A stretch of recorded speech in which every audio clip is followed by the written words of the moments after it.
नमस्कार दोस्तों, मैं अंकुर उपाध्याय स्वागत करता हूं आप सभी का एक बार फिर से अपनी नई वीडियो में। दोस्तों, अमेरिका के बाजार में कल एक बार फिर से हरियाली देखने को मिली है। अच्छा ट्रेडिंग सेशन रहा है।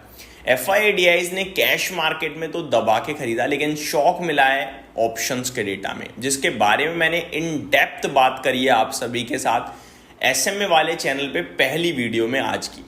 इस वीडियो में भी मैं आप सभी के साथ शॉर्ट में शेयर करूंगा। मतलब कल जो डेटा देखा है ना हमने ऑप्शंस का, वो ऐसा लग रहा है जैसे मंथली एक्सपायरी पे आता है, लेकिन ये मई मंथ के फर्स्ट डे इतना बड़ा डेटा आया है। दैट मीन्स पॉसिबिलिटीज हैं कि थर्सडे तक तो बाजार ज्यादा ऊपर नहीं जाएगा, एंड पॉसिबिलिटीज इसकी भी हैं क्योंकि ये महीना थोड़ा सा बड़ा है, आप सभी को पता है एक्सपायरी के लिहाज से, क्योंकि ऑलमोस्ट आज आप देखें तो 26 अप्रैल है, कल 25 अप्रैल थी। मतलब अप्रैल के 5 दिन पड़े हैं, पूरा मई पड़ा है 31 दिन का होता है आई थिंक। मैं जहाँ तक मैं एग्जैक्टली चेक करके बता देता हूँ, जी हाँ 31 दिन का मई है, और 29 को एक्सपायरी है। तो ये एक महीने 2 दिन का तो सीधा सीधा दिन महीना हो गया एक्सपायरी के लिहाज से देखा जाए तो प्रीमियम्स काफ़ी हाई मिल गए उन्हें, तो दबा के उन्होंने सेलिंग कर दी है, ऐसा फील हो रहा है मुझे, जिसके बारे में मैं डिटेल में आपके साथ शेयर करूंगा।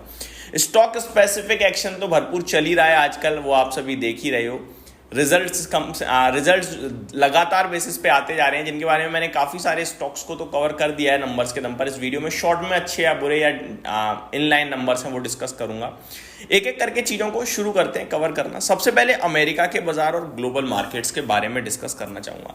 यहाँ पे टैरिफ को लेकर कोई पॉजिटिव या कोई फ्रेश नेगेटिव न्यूज़ नहीं आ रही है। वो टैरिफ पॉज हो चुका है, ये पॉजिटिव है। पॉजिटिव ये है कि फार्मा टैरिफ बहुत मुश्किल है आना। पॉजिटिव ये है कि ऑटो टैरिफ किसी भी समय और रिलीफ देता हुआ दिख सकता है। पॉजिटिव ये है चाइना यूएस की तरफ से अभी तक तो कोई फ्रेश पॉजिटिव चीजें नहीं आई हैं, लेकिन आने की संभावनाएं दिखती हैं। लाइक यूएस तो भाई बार बार कह रहा है कि हमारी बातचीत चल रही है, और चाइना कह रहा है अरे नहीं चल रही है, कोई बात नहीं चल रही है। तो पता नहीं कौन सच बोल रहा है कौन सच नहीं बोल रहा है, बट इतना जरूर है कि यूएस सही है, बाजार को देखता है कि बाजार गिर रहा है, लाओ कुछ बोल देता हूँ, फिर बाजार उठ जाता है, फिर पीछे चाइना कुछ भी कहे बाजार उस पर रिएक्ट ही नहीं कर रहा, ऐसा हो रहा है। तो अगर यूएस की बात करें तो डाउ बिल्कुल फ्लैट टू पॉजिटिव बंद हो गया। नेस्डेक में करीब 1.25% की तेजी देखने को मिली है। S&P 500 0.1% ऊपर आ गया। रसल 2000 फ्लैट बंद होता हुआ दिखा है। यूरोप के बाजार में तेजी थी, लाइक फिटसी बिल्कुल फ्लैट टू पॉजिटिव था, तो डेक्स में 0.8% की तेजी दिखी। कैक में भी करीब आधे % की तेजी देखने को मिली है, और एशिया पैसिफिक मिला जुला कामकाज था, ज्यादातर हरे निशान में ही था। लाइक निकाई आपका 1.9% ऊपर था, हैंगसेंग 0.32% ऊपर था, कॉस्पी 1% ऊपर था almost. Malaysia flat to positive था, ताइवान 2% ऊपर था। लाल निशान की बात करें तो एक निफ्टी था अपना कल लाल निशान में एशिया से, और एक शंघाई था लाल निशान में। शंघाई लाल क्या, शंघाई बिल्कुल फ्लैट था, 2 पॉइंट नीचे था। परसेंटेज टर्म्स में आता भी नहीं है ये, तो बिल्कुल फ्लैट था, छोड़ते हैं ऐसे भी, बाकी कुछ ज़्यादा नीचे था नहीं दोस्तों। अब मैं डेटा की बात करता हूँ, जिसपे मैं शुरू में बात करता हुआ दिखा आपको। दोस्तों कैश मार्केट का डेटा सही था, लाइक 3539 करोड़ का डीआईज ने खरीदा पॉजिटिव। एफआईआईज ने 2952 करोड़ का खरीदा पॉजिटिव। ये दर्शा रहा है कि बाजार अगर गिर रहा है तो नीचे में बाइंग आ रही है स्टॉक में, ठीक है। लेकिन ट्रेडिंग का ये फ्यूचर्स का डेटा जो है, ऑप्शंस का डेटा जो है, ये दर्शा रहा है कि भैया सेलिंग मार दी है दबा के इंडेक्स में।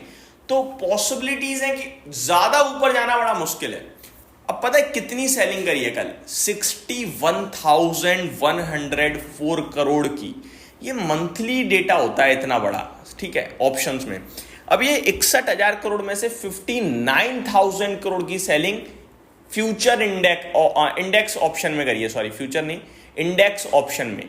अब इंडेक्स ऑप्शन में इतनी बड़ी सेलिंग हुई है, अब हम ये तो पता नहीं लगा सकते कि पुट बेचा है या कॉल बेचा है, बट मार्केट के डायरेक्शन को देखते हुए पता लगा सकते हैं कि मॉर्निंग से गिरना शुरू हुए थे, 12 बजे तक गिरे थे, 23,850 तक आ गए थे। तो आपका दिमाग ये कहेगा पहले तो कि भैया जैसे ही 24,200 ब्रेक हुआ तो बाजार ने शायद ऊपर में रेजिस्टेंस फेस करा और नीचे गया, तो पॉसिबिलिटीज है 24,400 24,500 की कॉल को बेचा गया है। एंड दिमाग ये भी कह सकता है यार जब नीचे बहुत टूट गए तो शायद 23,800 की पुट को भी बेचा हो। लेकिन मेरा मानना है कि आप वीक की सीरीज के पहले दिन है, मंथ की सीरीज पे पहले दिन है, दोनों तरफ आप इतने बड़े लेवल पे माल नहीं बेचेंगे। तो आपने एक तरफ बेचा है। तो देखो मेरे को कंफर्म तो नहीं कह सकता कोई, इसमें आता ही नहीं है डेटा, सिर्फ अपना ऑब्जर्वेशन और अपनी अजम्पशन दिखानी होती है। तो वो मेरा व्यू ये बन रहा है कि इन्होंने जैसे ही नीचे निकला है बाजार, ऊपर में लंबा मंथ है और वीक अब पूरा पड़ा है, अभी प्रीमियम्स हाई थे, वॉलेटिलिटी काफी ज्यादा है, आप सभी को पता है आजकल। तो इन्होंने क्या करा है, 25,000 और 24,500 शायद बेचा है। बाकी वो ऑप्शन चेन के डेटे में पता चल ही जाएगा एक दो दिन में कि भैया कहां पे कितनी राइटिंग खड़ी हो गई है। तो आपके लिए मैं सिंपल सा, ज्यादा कुछ दिमाग लगाने के लिए नहीं बोलूंगा, आपसे बोलूंगा जब तक 24,400 के ऊपर बाजार क्लोजिंग ना दे आप फ्रेश लॉन्ग मत जाना, ठीक है।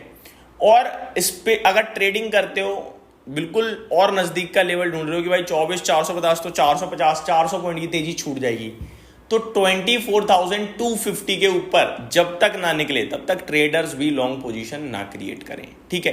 अब काफी सारे सवाल जब मैंने इसी तरीके की बातें अपने उस चैनल पे करी तो लोगों ने कहा कि भैया गिफ्ट निफ्टी तो 100 पर दिख रहा है। बिल्कुल दिख रहा है भाई साहब, लेकिन गिफ्ट निफ्टी तो ग्लोबल मार्केट को देखकर ऊपर चला गया ना, वो कौन सा डेटा के दम पर ऊपर गया है।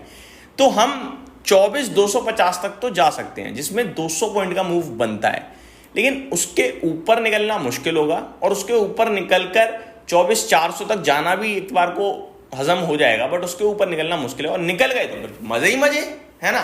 तो डेटा जो था वो मैंने आपके साथ शेयर किया, लेवल्स मैंने आपके साथ शेयर कर दिए और चीजें भी अपनी तरफ से क्लियर करी हैं।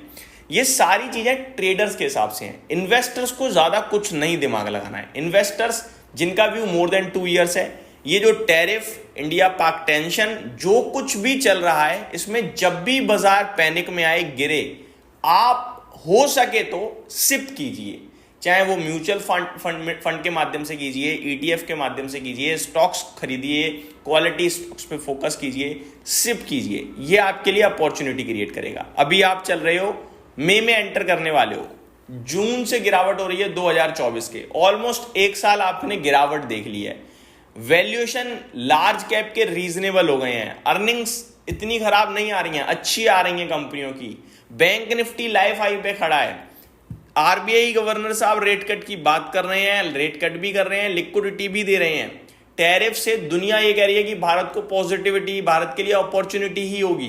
तो मेरे को नहीं लगता कि आप ऐसी इकोनॉमी को छोड़ के जाके फायदे में रहोगे। बैठे रहो, बने रहो, लगाते रहो पैसा, दैट्स इट। उम्मीद करता हूँ ये डिटेल्स पसंद आई होंगी। Thank you so much for watching this video. Have a great day guys.